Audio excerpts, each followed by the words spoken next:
short-term retreat, Dhamma talk number 4.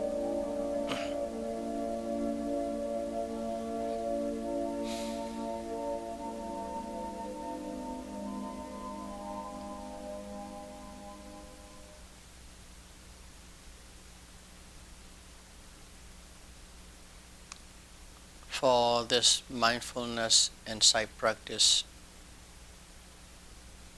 to be successful, one needs confidence in Buddha, Dhamma, and Sangha. And also, it is vital to have confidence in your meditation teacher, and especially self-confidence that you believe you are able, you have the ability to do it.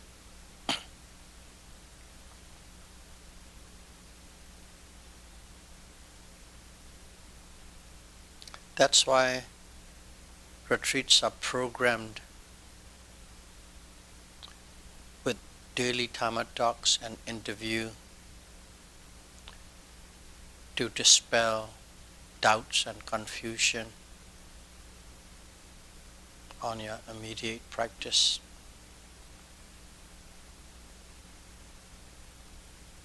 A yogi may think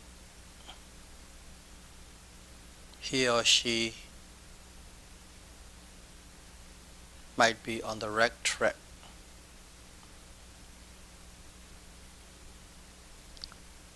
but found out it is not so at interview.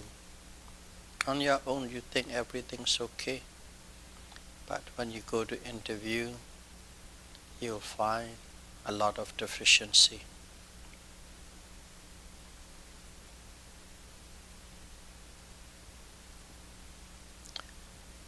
Of course, not totally wrong, but it deviates from the precise or correct execution. That's why reporting sincerely and truthfully is critical, because the teacher can correct you only based on what you report.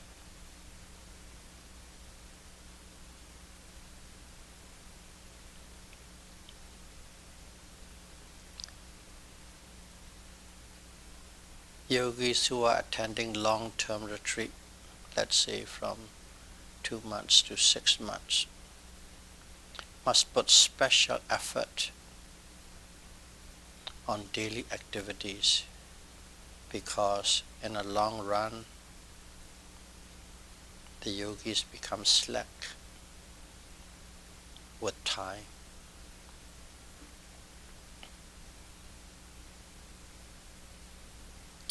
After grounding oneself with morality group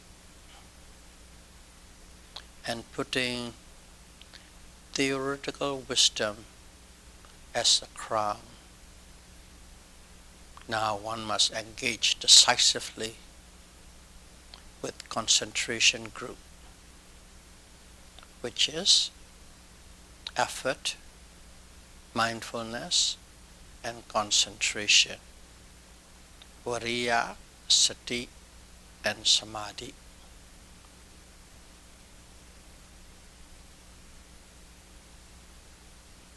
Without mindfulness built with arduous effort,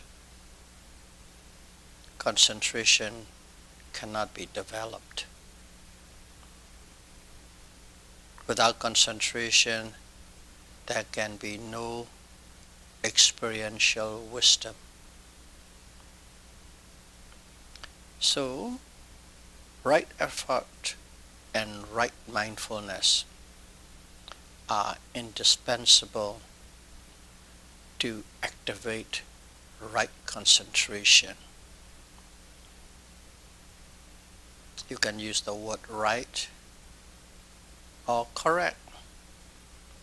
whichever one you prefer.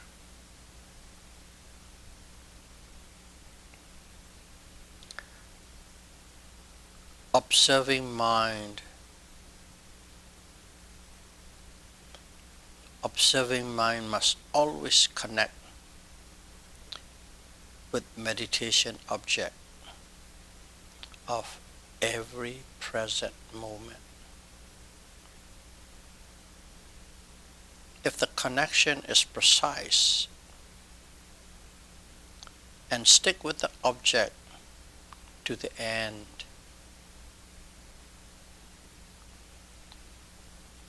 concentration will arise concurrently.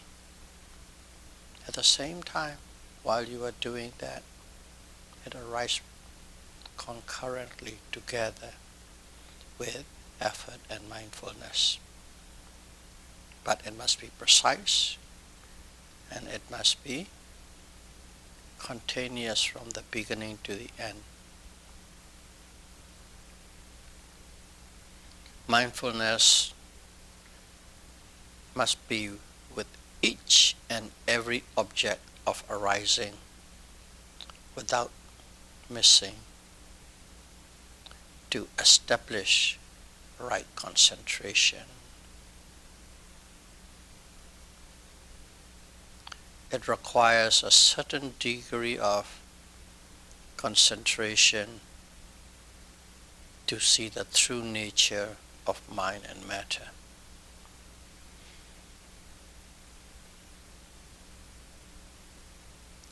Lack of effort will allow laziness, boredom, physical and mental pain, and self-disappointment to set in instead of insight. So don't be half-heartedly putting effort, but full effort.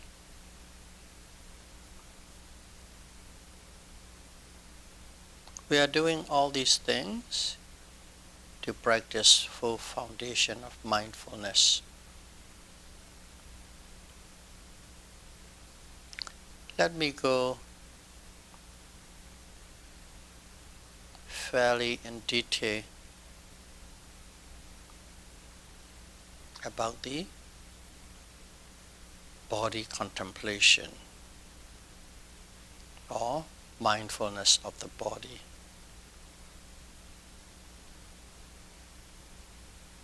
You contemplate the body in the body.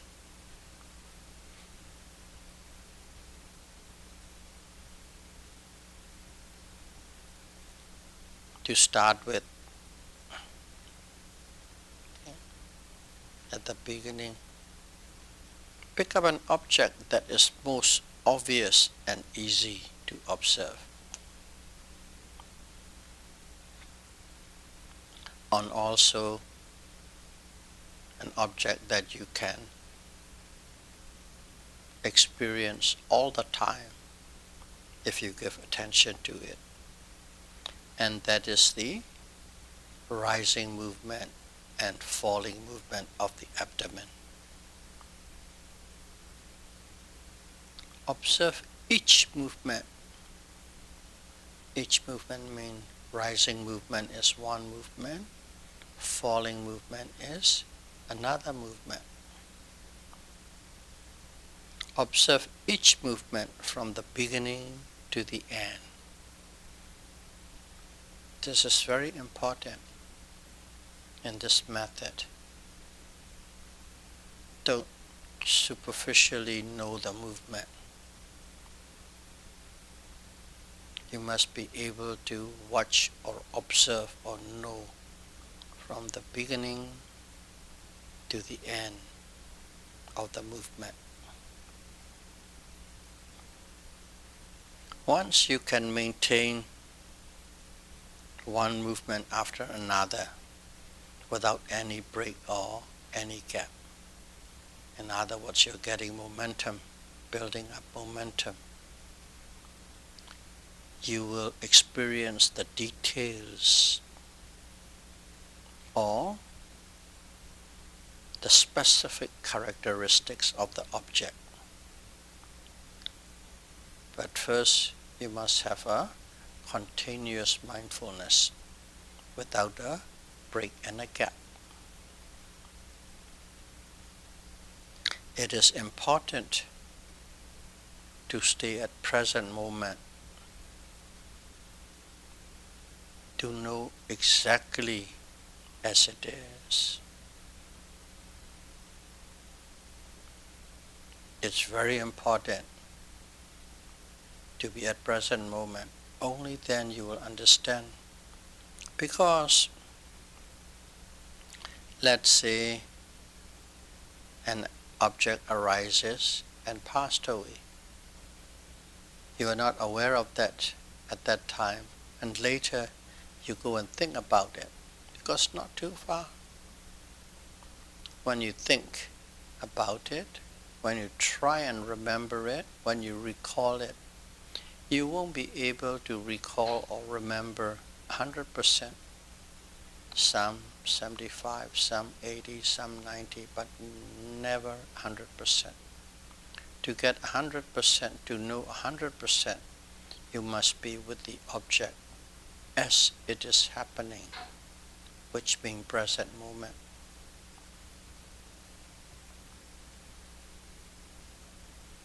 And also, don't think about the object ahead before it comes. Sometimes, let's say you order a dish. Before it comes, you're thinking about it, how good it will be based on your old memory or whatever. And when it comes, it may or may not be exactly as you think it could be. So if you think about an object ahead of time, it's simply a speculation, not exact.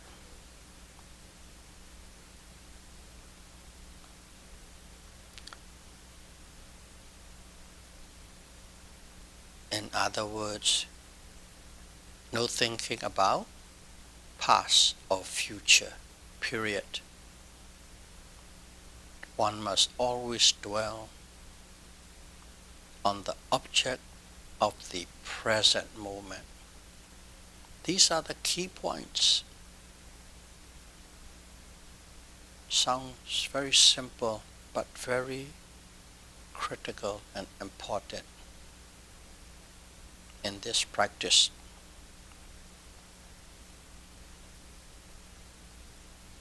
Buddha said, always dwell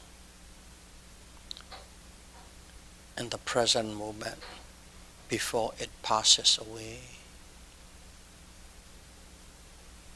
Dwells means live. You live in the present moment before it passed away. To be able to dwell at the present moment before it passes away requires right effort. Without effort, you can't. It requires right effort. If one can be with objects that are arising every moment, okay? If you can be with the object that is arising at every moment, then one has applied a great effort to establish right mindfulness. You must put a lot of effort, one object after the other, but always at present, always at present. If you can do that, that means you have already established right mindfulness, samasati.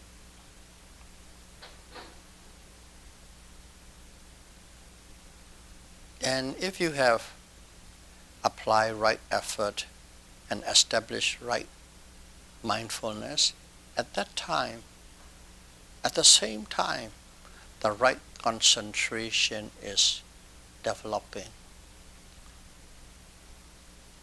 You don't need to separately develop concentration. Just do the two, right effort and right mindfulness. Concentration is concurrently developing at that time.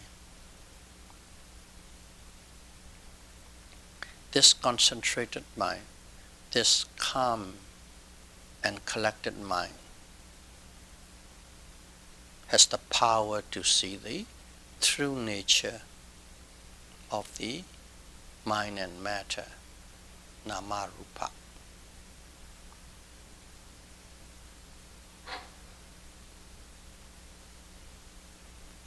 To have right mindfulness, samasati, one needs to aim the beginning of the arising of the object. When the object arises, it has a beginning, it has a middle, and an end. You must be able to aim the beginning of the arising object. And also you must be able to aim all the succeeding stages, which mean the middle parts. Aim. And finally, aim and know the disappearance of that object. That's how one must observe. Know precisely exactly when it arises and how it is changing throughout the middle parts and when it ends with precision.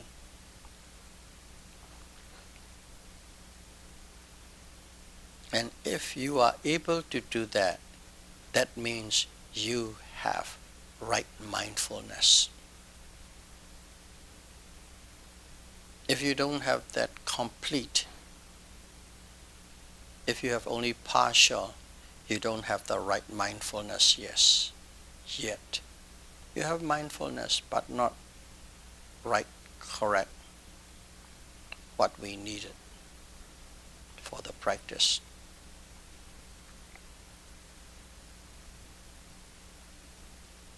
Okay, so there's a word we say, one must aim. Okay, aim at the beginning of the rising, succeeding stages, aim succeeding stages, aim the disappearance. That aiming towards the object, the word aim. Let's see, related to the word aim.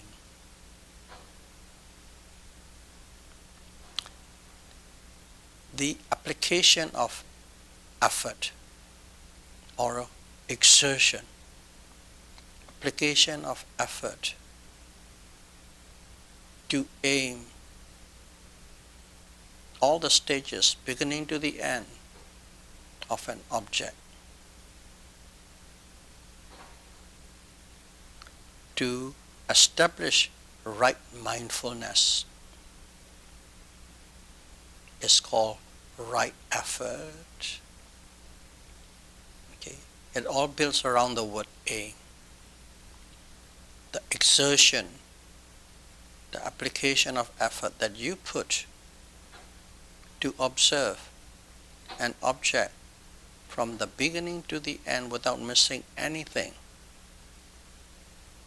to establish right mindfulness, is the right effort. That's the definition of a right effort. Samavayama. In this particular practice, while we are observing, it builds around the aim, aiming the object, aiming the beginning, aiming the middle, aiming the end. The exertion you put in is right effort. So now we know what samavayama right effort means, with precision, without any confusion. Now, the act of aiming, or you can call it the path of aiming, or you can call it the process of aiming, the act of aiming, the path of aiming. That is called right thought, Sama Sankappa, right thought, Sama Sankappa. That's in a wisdom group. Right effort is in the concentration group. This, the act of aiming, or the process of aiming, is the right thought, Sama Sankappa, wisdom group.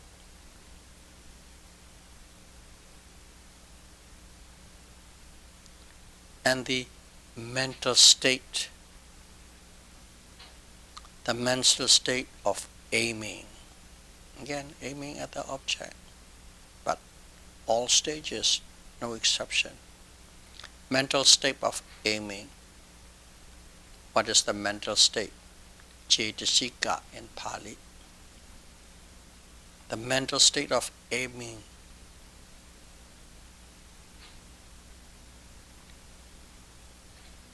is applied thought.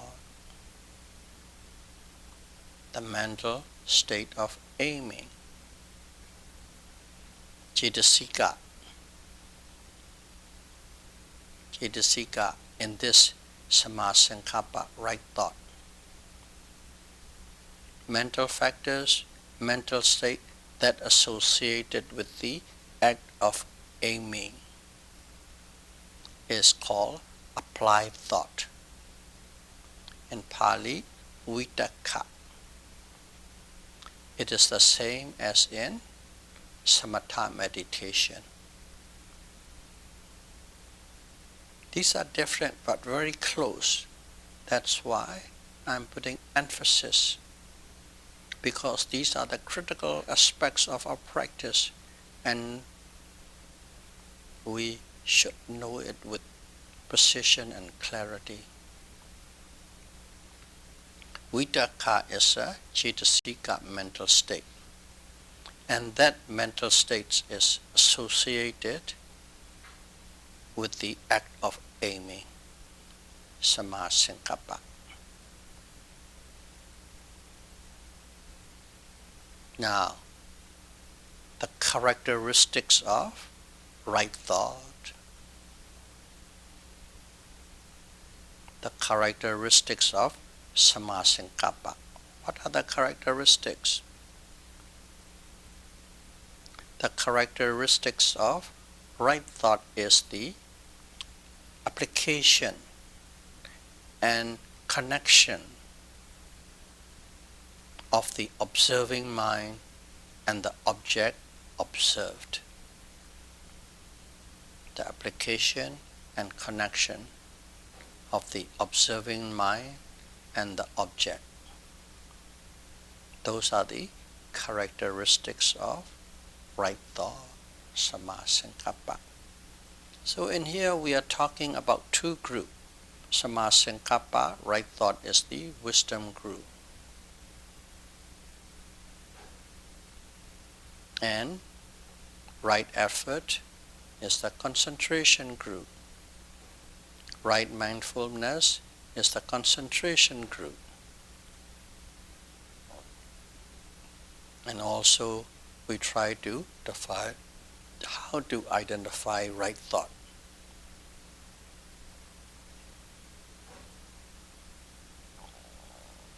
Define with the mental states as well. So you can always run back and forth till you understand. One is the application of effort for the right effort. Another one is the act of aiming, right thought. Mental states of aiming, applied thought. Characteristics are the connection between the observing mind and the object observed.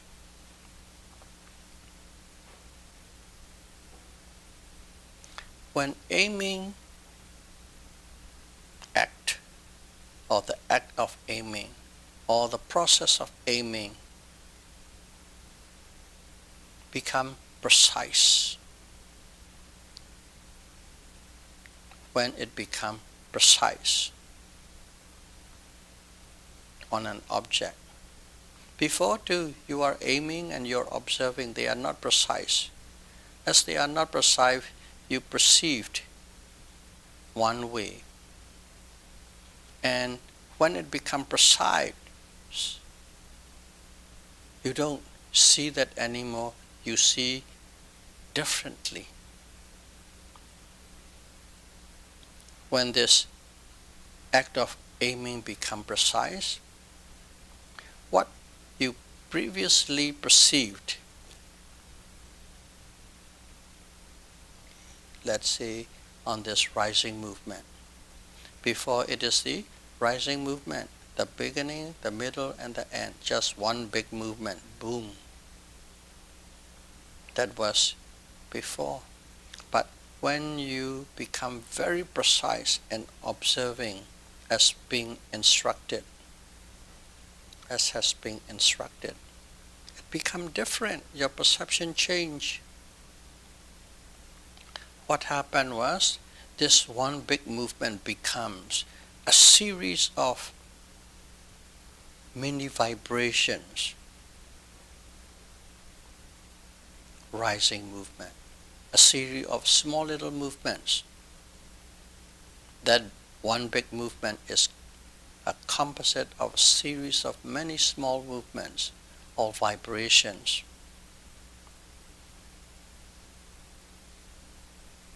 That's what you see. Not only that, you also see or experience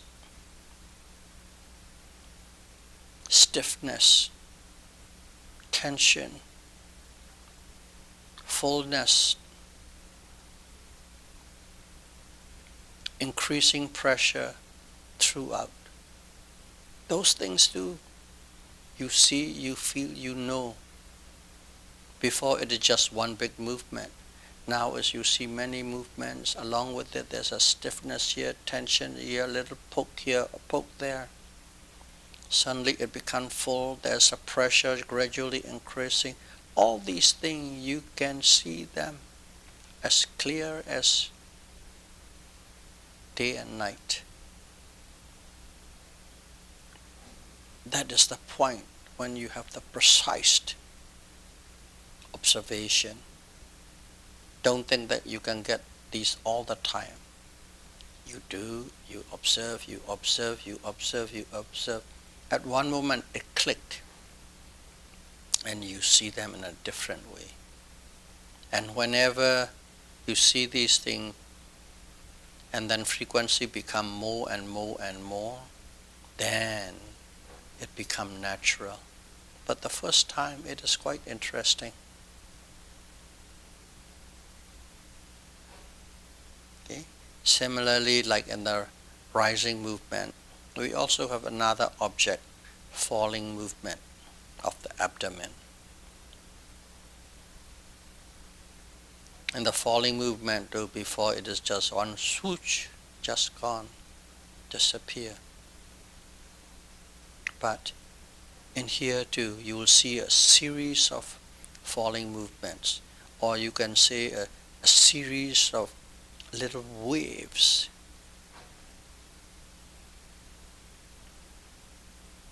Up and down, up and down, up and down, up and down, and just go along. And along with that wavy little movements, you can also feel a feeling of relaxation. and a feeling of sometimes hollowness, emptiness. Sometimes you sense the abdomen, sometimes you don't even sense anything, stomach or abdomen, simply relaxed feeling, a hollowed feeling, and an empty feeling, soft feeling, and gradually pressure releasing. Because of the gradual release of pressure, you're feeling those softness and relaxed and hollow. Those things, at the beginning you don't see them, then you see them but they are all jumbled up. You have a sense it is, and slowly you can see them very sharply, clearly, one by one. It sounds not possible at this moment, but at one point you will see.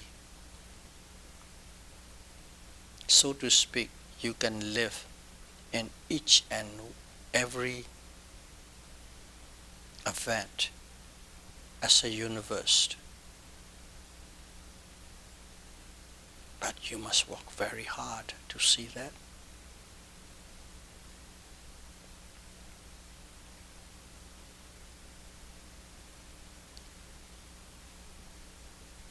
This, we call it a supportive nature, because this is the air that you are breathing and breathing out. When the air breathes in, it fills up your tummy, abdomen. And then when you breathe out, it goes out, it empties out. That's what's happening, the breath. But we don't focus on the breath, we focus on the movement of the abdomen. So, supportive nature. Let me explain what supportive nature is. You have a little rubber tube that you can blow in air and make a balloon. Okay? That's all just flat, small little piece. But you blow air in, it becomes bigger and bigger and bigger, big round ball. What is it? It is the air inside. The air is supporting it so that it won't fall. That's why the air or the wind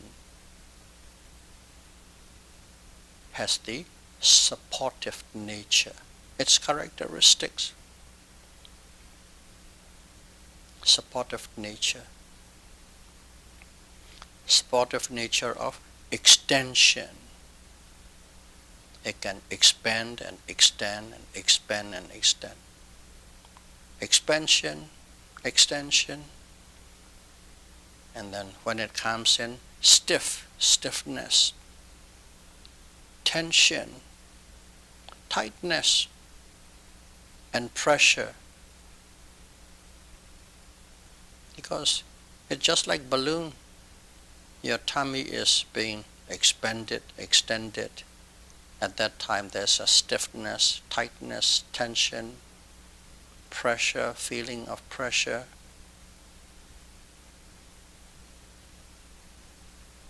And these are in one what is called supportive nature of the wind element. But they are specific. These are the specific character of the wind element. And then movement too. Big gross movement or small fine movement, vibration. All these things are the characteristics of wind element. Specific characteristics of wind element.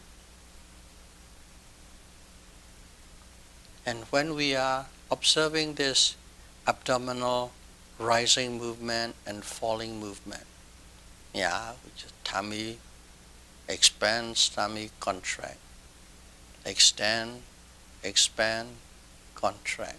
That's all. But when you observe the way as instructed, you become deeper and deeper and deeper, and many little things that are happening along with that so-called one big movement, you begin to see them individually. You don't have to label them, just rising, that's good enough. Under the rising you see all these things. And all these things are called specific characteristic or the true nature. We always call it the true nature, quite loosely, but technically it's the specific characteristics of the object you are observing.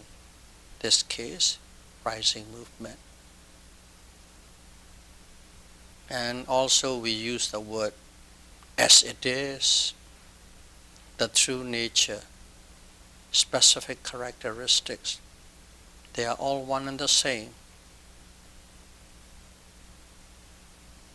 So, what is wind element?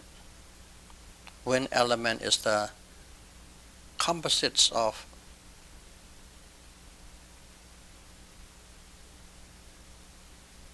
many movements, and its related specific characteristics we have just described.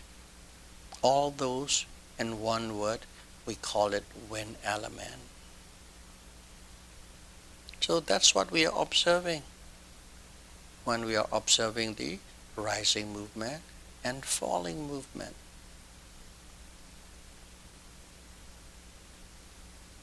When we are observing the expansion of the abdomen and contraction of the abdomen, we are observing the wind element. But overall, what are we doing? We are observing the body, this whole body from head to toe. But we cannot just spread too thin. So we focus on a localized area, the abdomen. And then what do? We watch the most obvious one. The most obvious is the movement. Just imagine there's a crowd sitting in front of you, 100, 200 people. Everybody's still. You don't really notice anybody. You just generally know and see. But suddenly somebody stood up or somebody waved. At once, out of the 200, you know exactly, instantly. Why? Because there's a movement. Movement is a very distinct thing to observe. That's why we chose the movement. And at the same time, the quine, the word that quine is called wind movement, because wind, air, they are always in a characteristics is moving. So we call those things wind movement, wind element, movement. But you are observing the whole body. You are not this or that, but that's one thing. Whenever you observe this body, mindfulness of the body, or mindfulness of matter, if you want a precise scientific word, quine, matter. Body is made up of matter. And this movement or vibration is only a part of a matter.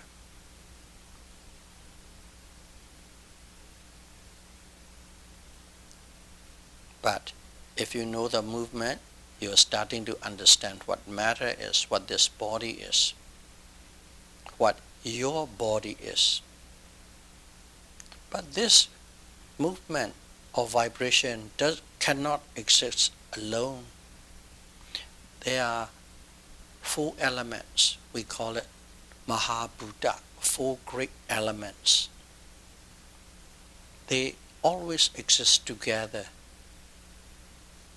They don't exist separately. If one exists, the other 3 exist. So there's the movement vibration. To have that movement of vibration, you must have a substance,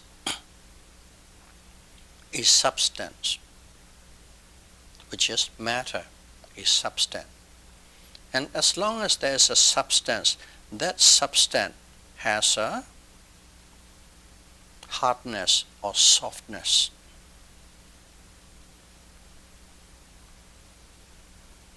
Has a hardness or softness, or roughness or smoothness. Sometimes it can be very gross material, and sometimes it is subtle material. Sometimes so subtle you can't even see or feel, but still exists. That is the part of the body, and that one we call it earth element, a substance, a matter. And when there is a matter, in that matter there is vibration. You might not be able to feel anything. You might think it is very still, touching a table, no movement. But science has proved it. We only believe in science. Lucky to be in the age of science. Don't have to think too hard. There's a vibration in everything. Atom, electron and proton. Electron is spinning, spinning, spinning. In that little table in front of you, which is so quiet, there's an actuality, there's a crazily moving and spinning electrons, zillions and zillions of them. It exists. If a material exists, there's a vibration exists. And at the same time, that if that matter or substance exists, temperature exists. Temperature. A whole range of temperature. Cold, warm, hot, burning.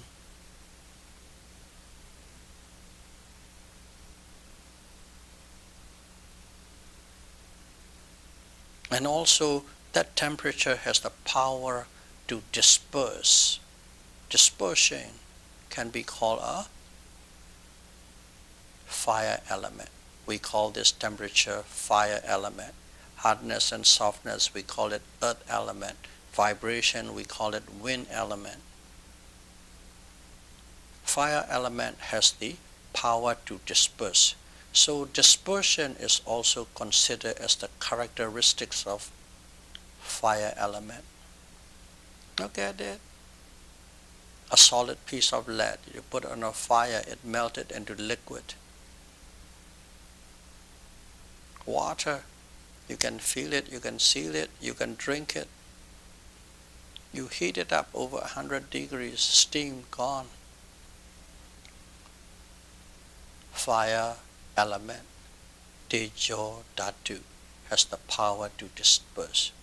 So, hot, cold, warm, dispersion, they are considered as fire element. A substance has vibration. A substance has temperature. And also, if there's a substance, there's another element called water element. Water element is something you cannot easily detect. The fluidity is a water element. Wetness is a water element. Sticky between your hands and toes is a water element. Sweat is your water element. These are like pinpointing, but we can call it cohesion is a water element. The power of water element.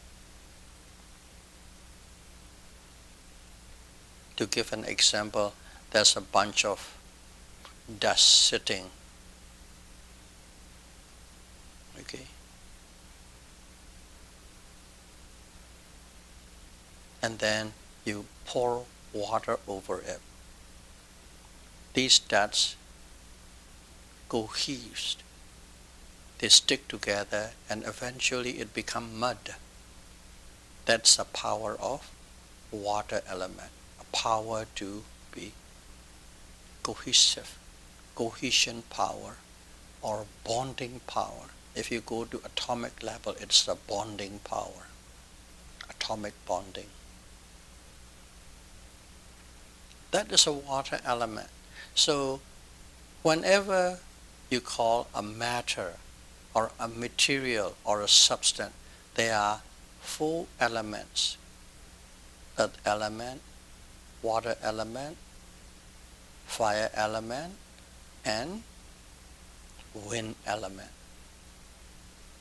They are separate, individual things, but they cannot exist separately. They exist together.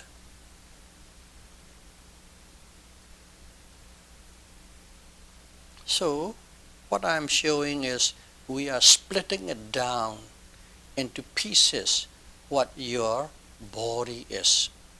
Your body, my body, our body is. We are so attached to it. But now we observe. Little movement here, movement there. You observe exactly, precisely as being explained. All you see is these vibrations and movement. Sometimes hot here, hot there, cold here, cold there. When you touch with something, hot and cold. And sometimes you feel the hardness. One leg pressing over the other, your buttock pressing with the floor. There's a hardness. And if you're sitting on a cushion, you can feel the softness. If you have a rough shawl, you can see the roughness. If you have a silk shawl, you can feel the smoothness.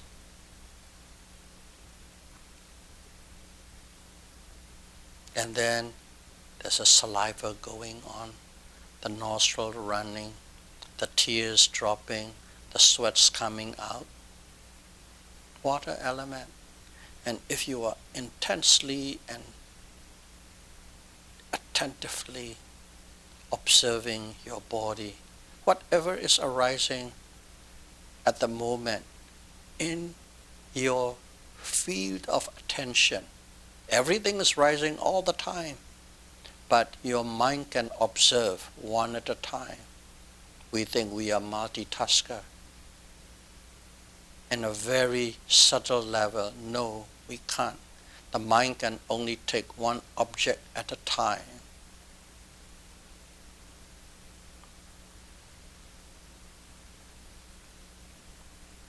So, whatever is prominent and dominant object in your field of attention, you observe.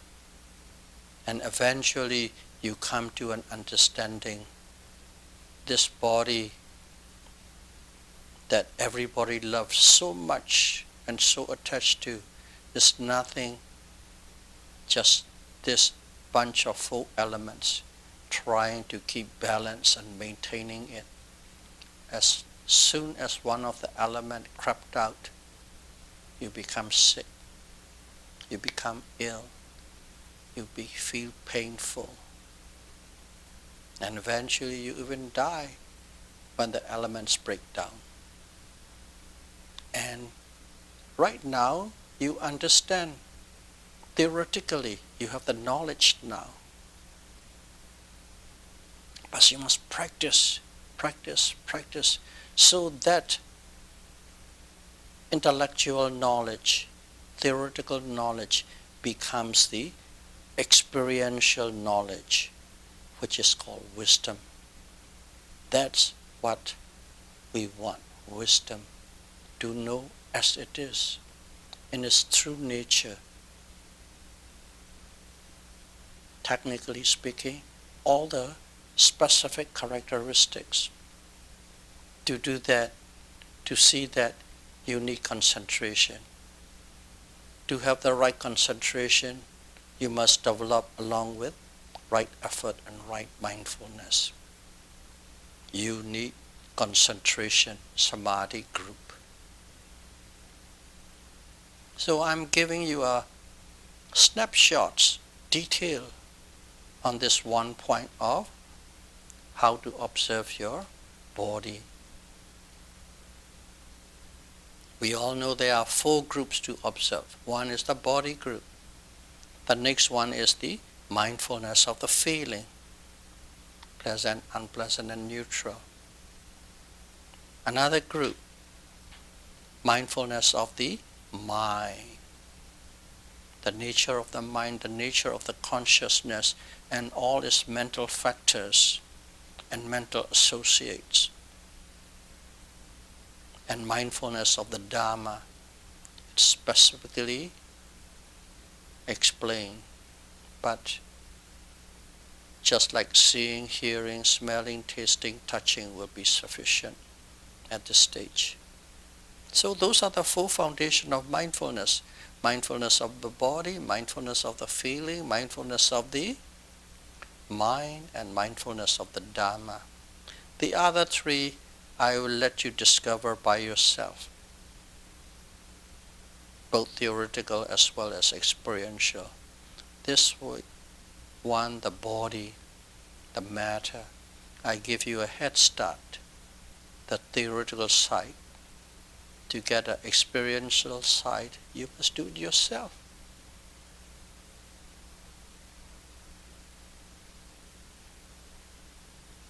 Knowing the specific characteristics or natural characteristics, or you can call it the true nature.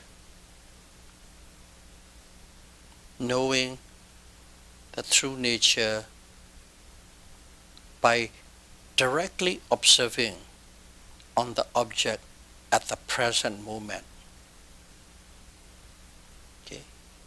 If you know the true nature or specific characteristic by directly observing on the object of the present moment, that is called the right view. If you know it, you have the right view. Right view is samadhi. But if you want to make it complete, more complete statement, you have the path of the right view, samadhi maganga. Maganga is the path of the right view. If you know it experientially of the object at the present moment, you have the wisdom of the path of the right view, which is the right view of the Eightfold Noble Path. One of the Eightfold Noble Path is right view, samadhi. Complete statement, samadhi maganga. You got it. So, may all of you be able to practice mindfulness insight meditation, and may you be able to penetrate into the true nature of mind and matter, nama rupa, as soon as possible. Sadhu, sadhu, sadhu. Thank you very much.